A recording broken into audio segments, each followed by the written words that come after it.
ಇನ್ನು ನನಗೆ ಆಸ್ತಿ ಬಗ್ಗೆ ಯಾವುದೇ ವ್ಯಾಮೋಹ ಇಲ್ಲ, ಆಸ್ತಿ ಮಾಡೋಕೆ ಬೇಕಾದಷ್ಟು ಅವಕಾಶಗಳಿತ್ತು, ಆದ್ರೆ ಅದ್ಯಾವುದನ್ನು ಕೂಡ ನಾನು ಮಾಡಲೇ ಇಲ್ಲ ಅಂತ ಪವರ್ ಟಿವಿಗೆ ಸಿಎಂ ಸಿದ್ದರಾಮಯ್ಯ ಹೇಳಿಕೆ ಕೊಟ್ಟಿದ್ದಾರೆ. ಕಾನೂನು ಹೋರಾಟ ಮಾಡೋದಕ್ಕೆ ನಾನು ಸಿದ್ಧವಾಗಿದ್ದೇನೆ. ಸ್ವತಃ ಸಿಎಂ ಸಿದ್ದರಾಮಯ್ಯ ಅವರು ಕೂಡ ವಕೀಲರಾಗಿದ್ದವರು. ಆಸ್ತಿ ಬಗ್ಗೆ ನನಗೆ ವ್ಯಾಮೋಹ ಇಲ್ಲ, ಆಸ್ತಿ ಮಾಡಬೇಕು ಅಂದಿದ್ರೆ ನನಗೆ ಸಾಕಷ್ಟು ಅವಕಾಶಗಳಿತ್ತು, ನಾನು ಯಾವಾಗ ಬೇಕಾದ್ರೂ ಮಾಡಬಹುದಾಗಿತ್ತು, ಆದ್ರೆ ನಾನು ಆ ಕೆಲಸ ಮಾಡಿಲ್ಲ. ಕಾನೂನು ಹೋರಾಟ ಮಾಡೋಕೆ ಸಿದ್ಧವಾಗಿದ್ದೇನೆ ಅಂತ ಪವರ್ ಟಿವಿಗೆ ಸಿಎಂ ಸಿದ್ದರಾಮಯ್ಯ ಹೇಳಿಕೆ ಕೊಟ್ಟಿದ್ದಾರೆ.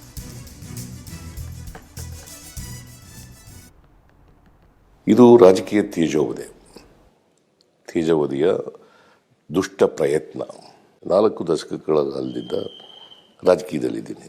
ಶಾಸಕನಾಗಿದ್ದೀನಿ, ಕನ್ನಡ ಕಾನೂನು ಸಮಿತಿ ಅಧ್ಯಕ್ಷನಾಗಿದ್ದೀನಿ, ಫೈನಾನ್ಸ್ ಮಿನಿಸ್ಟರ್ ಆಗಿದ್ದೀನಿ, ಆಮೇಲೆ ಮಿನಿಸ್ಟರ್ ಆಗಿದ್ದೀನಿ, ಫೈನಾನ್ಸ್ ಮಿನಿಸ್ಟರ್ ಆಗಿದ್ದೀನಿ, ಡೆಪ್ಯೂಟಿ ಸಿಎಂ ಆಗಿದ್ದೀನಿ, ವಿರೋಧ ಪಕ್ಷದ ನಾಯಕನಾಗಿದ್ರಿ, ಮುಖ್ಯಮಂತ್ರಿ ಆಗಿದ್ದೀನಿ.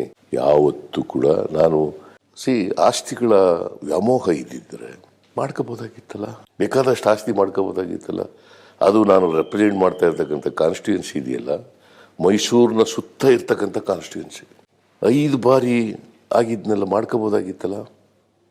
ಆಮೇಲೆ ಮುಖ್ಯಮಂತ್ರಿ ಆಗಿದ್ದೆ, 5 ವರ್ಷ ಪೂರ್ಣ ಅವಧಿ ಮುಖ್ಯಮಂತ್ರಿ ಆಗಿದ್ದೆ. ಆಮೇಲೆ ಈಗ 1 ವರ್ಷ 2 ತಿಂಗಳಿಂದ ಮುಖ್ಯಮಂತ್ರಿ ಆಗಿದ್ದೀನಿ. ಆಸ್ತಿ ಮಾಡ್ಕೊಳ್ಳಿಕ್ಕೆ ಬೇಕಾದಷ್ಟು ಅವಕಾಶಗಳಿದ್ದು ನಾನು ಯಾವತ್ತೂ ಕೂಡ ಆಸ್ತಿ ವ್ಯಾಮೋಹ ಬರಲಿಲ್ಲ. ನನಗೆ ಬಡವರು, ದಲಿತರು, ಹಿಂದುಳಿದವರು, ಅಲ್ಪಸಂಖ್ಯಾತರು ಇವ್ರಿಗೆ ನ್ಯಾಯ ಕೊಡಿಸ್ಬೇಕು ಅಂತೇಳಿ ಪ್ರಯತ್ನವನ್ನು ಮಾಡ್ತಾ ಇದ್ದೀನಿ. ಅದು ಅವರು ಸಾಮಾಜಿಕ ನ್ಯಾಯಕ್ಕೆ ವಿರುದ್ಧವಾಗಿರ್ತಕ್ಕಂಥ ಪಕ್ಷ, 2 ಪಕ್ಷಗಳು. ಅದಕ್ಕೆ ಅವ್ರಿಗೆ ಸಹಿಸೋಕ್ಕಾಗಲ್ಲ. ನನ್ನನ್ನು 2ನೇ ಬಾರಿ ಮುಖ್ಯಮಂತ್ರಿ ಆದಮೇಲಂತೂ ಇಬ್ಬರು ಸೇರ್ಕೊಬಿಟ್ರು. ಒಬ್ರಿಗೊಬ್ರು ಬೈದಾಡಿದ್ರು, ಒಬ್ರಿಗೊಬ್ರು ಕಿಸರೆಚ್ಚಾಡಿದ್ರು. ಆದರೂ ಕೂಡ ಯಾಕೆ ಜೊತೆಯಾಗಿದ್ದಾರೆ ಅಂತಂದ್ರೆ ನನ್ನ ಮೇಲಿನ ದ್ವೇಷಕ್ಕೆ. ಅಂದ್ರೆ ಸಿದ್ದರಾಮಯ್ಯನವರನ್ನು ಮಟ್ಟ ಹಾಕಿದ್ರೆ ಇಲ್ಲಿ ಕಾಂಗ್ರೆಸ್ ವೀಕ್ ಆಗುತ್ತೆ. ಹೌದು, ಸಿದ್ದರಾಮಯ್ಯನವರನ್ನು ಮುಗಿಸಿದ್ರೆ ಕಾಂಗ್ರೆಸ್ನ ಮುಗಿಸ್ತೀವಿ ಅಂತಕ್ಕಂಥ ಭ್ರಮೆಯಲ್ಲಿದ್ದಾರೆ ಅವರು.